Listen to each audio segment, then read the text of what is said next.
Kuma riria murimu wa COVID-19 watuthukire na gucungireria thirikari mabururi-ini matiganite kuria andu maikare micii na kwahotekeka marutira mawira mao micii-ini, ruhonge rwa urumwe wa thi rugite bara cia kimucii ni cithiite iguru ihinda-ini riri, atumia ario mari hatikaine makiria ya gutungio bara ino ni athuri ao kana aria mari ndugu nao.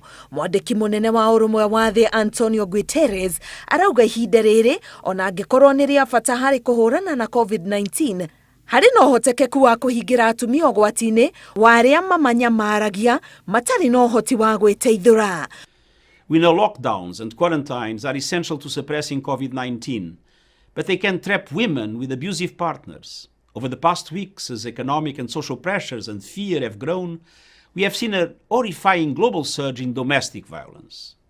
In some countries, the number of women calling support services has doubled.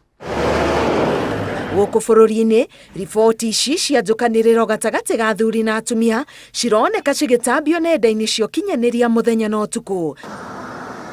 Ataramu akimeciria makiuga undu uyu waya gukorwo ugicungiririo ni andu guikarania muno mathaa maingi, mundu kwambia kumenya mitugo na miikarire atoe ya mwendwa wake, meciria kuihuririrwo kana guthukio ni unyihu kana wagi wa mbeca, kwaga kumenyera mutugo wa guikara handu hamwe, kwaga kumagara na kuona andu angi akweitururira gatagati-ini ka mangi.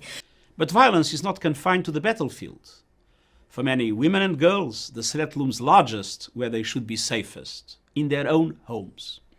And so I make a new appeal today for peace at home and in homes around the world. Mwandiki munene wa urumwe wa thi akiuga hari bata gutiga mirango iri mihingure ya kuria andu mangihota kuhura riboti cia njukaniriro ici na oho kwera makinya aria manyitwo na mahitia kuona ihinda-ini riri wabici nyingi cia gukinyaniria ihoto cia umundu ni ciambite kurugamia motungata macio.